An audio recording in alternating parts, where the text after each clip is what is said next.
Hey everybody, it's Sean, and I'm here to go over some of your InDesign preferences that can help to speed up your workflow in InDesign 2020.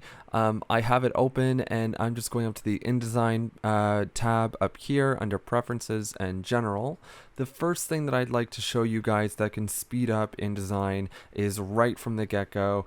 We do love having this menu open, and it can show you the things that you've worked on most recently. However, when you are starting and closing InDesign, this is something that can take considerable amounts of time and slow the program from opening. If you're really concerned about that and you don't mind losing the glitz and glamour of this sort of page here, you can uncheck Show Home Screen when no documents are open and hit OK.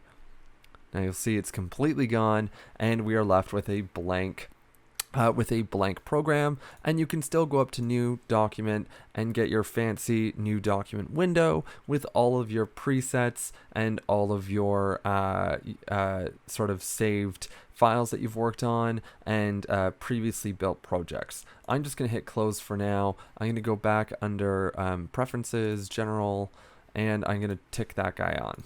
Cool.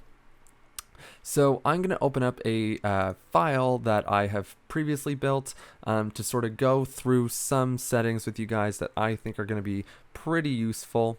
In the past video, I talked about display performance and how display performance can really hinder your ability to sort of render the file at a quick pace while you're working.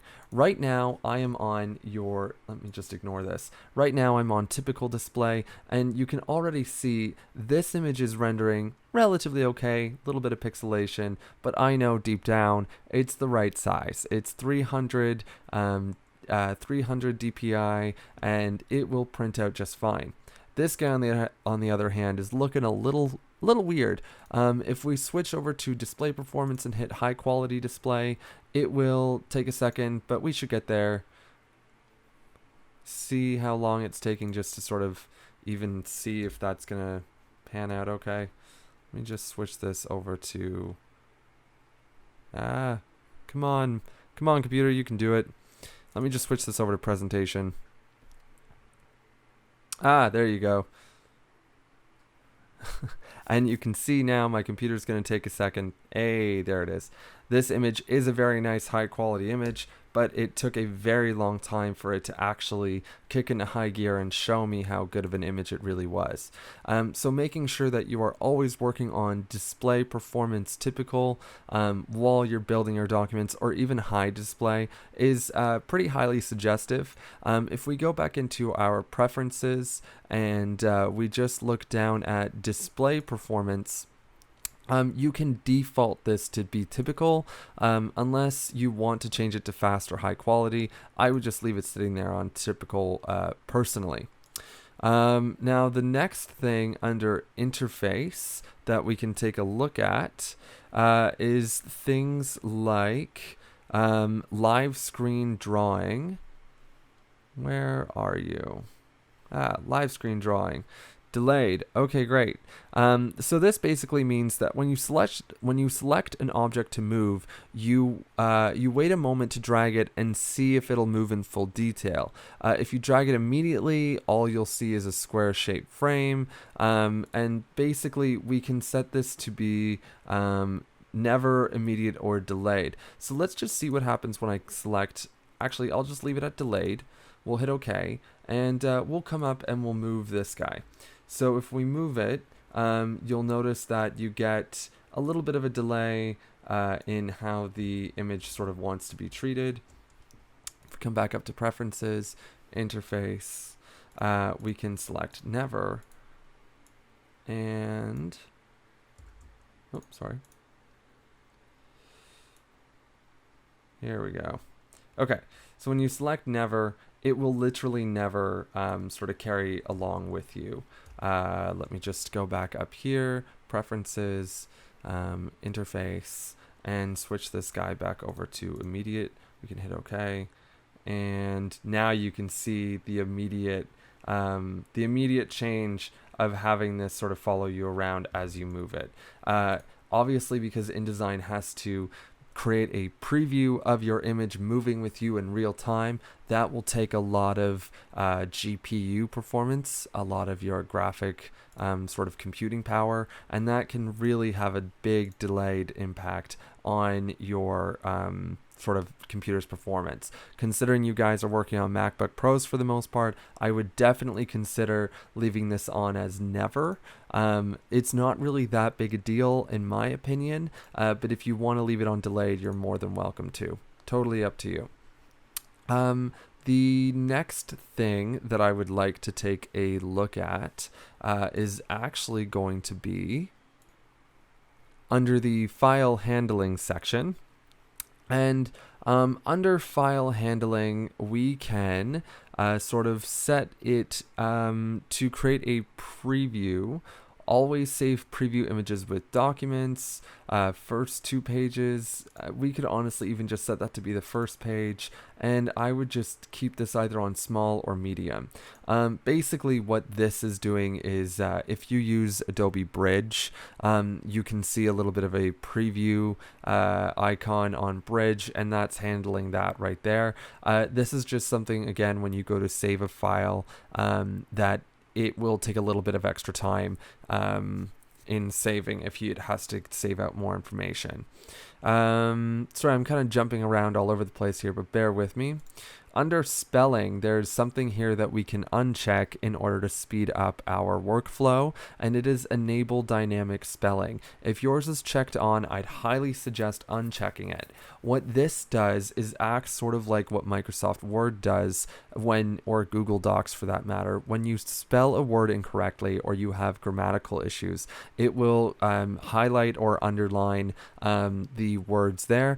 And the problem with this is that it is constantly analyzing your type to make sure that things are correct.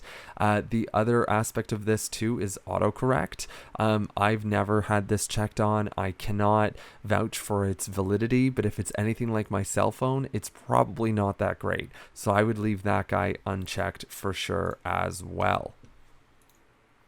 One other thing that I'm going to show you guys in terms of performance speed that might be useful is actually under the Pages panel of a new document. If we go under Pages and we hit this hamburger icon and we go to Panel Options, one thing that is pretty useful to take note of is the thumbnail that it will create. So what we can do is show thumbnails. We can uncheck if you'd like, or actually we can just keep these at extra small. Make sure they're set to extra small. Pages could probably set to small if you'd like, and you'll notice now that we have gotten rid of the images that used to populate. Here, I'll just bring it back. We got rid of the images that used to populate our pages. Hold on 1 second. I think that this actually needs to come back to medium. I think that can, okay, cool. Yeah. Oh, it really doesn't want to play around today, does it? What? Sorry, guys. Basically, if you were working on a real document, you would see there would be a little preview of everything on these 2 pages sitting right in here. Those 2 previews will auto scale, will auto resize as you make adjustments. It's just one more calculation that InDesign has to make that can slow down your computer. For me personally, I would get rid of it, and obviously I did. I've done that before, and it's actually made quite a difference in my performance. So going back into the actual preferences panel, there's just a couple of other things that I want to show you in terms of making sure that you're sort of on the right track, and that the first thing is actually under units and increments. I like to work in inches. Some people like to work in centimeters. This is Canada, to each your own. And if you are a real diehard fan, you could also switch over to points and picas. Points is obviously what we're used to using measurements for when measuring things like stroke, things like line widths, etc., type size, things like that. That is totally something you could deal with. The other one, picas, or picas, depending on your pronunciation preference. There are 12 points in a pica, so just something to be aware of. It's sort of like the difference between millimeters and centimeters, but just for consistency's sake, I'm going to work in inches and be all the happier for it. The other thing too is under grids. Sometimes if you're working on a design and it actually happens to have a lot of light blue, this might not be a good suggestion for you. You could easily go and change the base color of your grid if you would like. And then finally, under the dictionary, you can switch it from English USA, to English Canadian. This will make sure that InDesign doesn't freak out in the spell check and tell you that the word color is spelled wrong every 5 seconds. Highly suggest doing that one too. It's going to just help you immensely when you're near the end of your document, or when you're near the end of your design process and you need to make sure everything is spelled nice and properly. Those are going to be all of the preferences I would suggest for you to change. Obviously, you're more than welcome to explore more into the preferences panel and really make some good changes on your own. But for now, that's all I got, and I'll see you guys in the next video.